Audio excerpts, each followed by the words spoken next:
ऐसा कहा जाता है कि तितलियों का जन्म परियों से होता है। जब वे पैदा होती है तो उनके पंख सफेद होते हैं। फिर परी उसके पंखों पर सभी प्रकार के डिजाइन बनाती है। इस परी को तितलियों में डिजाइन बनाने का काम मिला है। उसने जल्द ही तितली को एक अलग तरह की तितली में बदल दिया। तभी अचानक भोपू बोलने लगता है, जिसे सुनकर सारी परियां छिप जाती है। ये पिक्सी होलो के माध्यम से जा रही इंसानों की गाड़ी थी। टिंकरबेल टिंकर परी कार को देखकर उत्सुक थी। उसने अनियंत्रित रूप से उनका पीछा किया, जिससे वेदिया परी भयभीत हो गई, क्योंकि परियों को मनुष्यों द्वारा नहीं देखा जा सकता है। टिंकरबेल ने कार के नीचे की ओर उड़ने के लिए सही समय देख वो कार की संरचना का अध्ययन करने लगी। वेदिया उसके पास आई और उसे यहाँ से चलने के लिए आग्रह किया, लेकिन टिंकरबेल को जब तक खुशी नहीं मिलेगी जब तक वो किसी परेशानी में ना फंस जाए। तभी छोटी लड़की को एक अलग तरह की तितली दिखती है। खैर, मुझे लगता है कि इस तरह से इसे परियों ने पेंट किया होगा। तितली इस तरह के पंखों के साथ पैदा होती है। जैसा कि आप जानते हो, परियां वास्तविक नहीं होती हैं। समझदार लोग परियों में विश्वास को काफी मूर्ख मानते हैं। रे को यकीन था कि परियां असल में होती है। उसने सावधानी से पेड़ के नीचे एक परी घर बनाया था और उसने उसे खूबसूरती से सजाया। दोनों परियों ने एक ही समय में घर को पाया। चलो चलते हैं। टिंकरबेल घर में चली गई। वेदिया ने उसे मनाने की कोशिश की, लेकिन वो बाहर नहीं आना चाहती थी। वेदिया ने गुस्से में दरवाजा बंद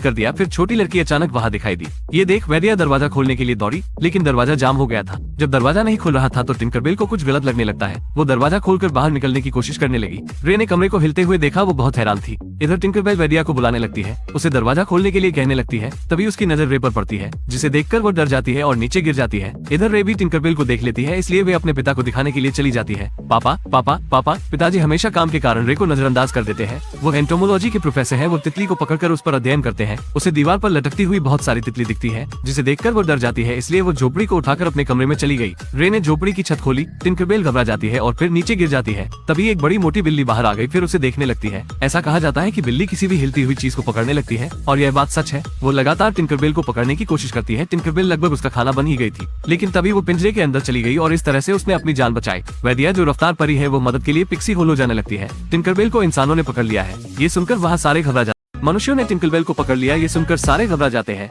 लेकिन बाहर की बारिश के कारण परियां उड़कर नहीं जा सकती है। उन्हें एक नाव बनाना होगा और पानी से जाना होगा। फायरफ्लाइज रास्ते में रोशनी करती रहती है। खजूरे बोट बनाने का सामान लाने का काम करते हैं। कॉकरोच मशरूम को काट रहे। हर कोई जल्दी जल्दी अपना अपना काम कर रहा है।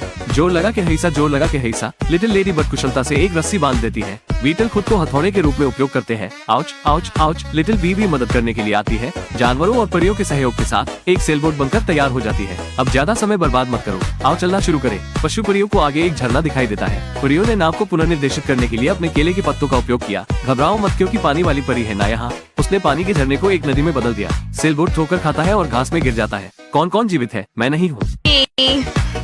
I can't find a pulse. Oh! Oh, sorry. Looks like we're walking for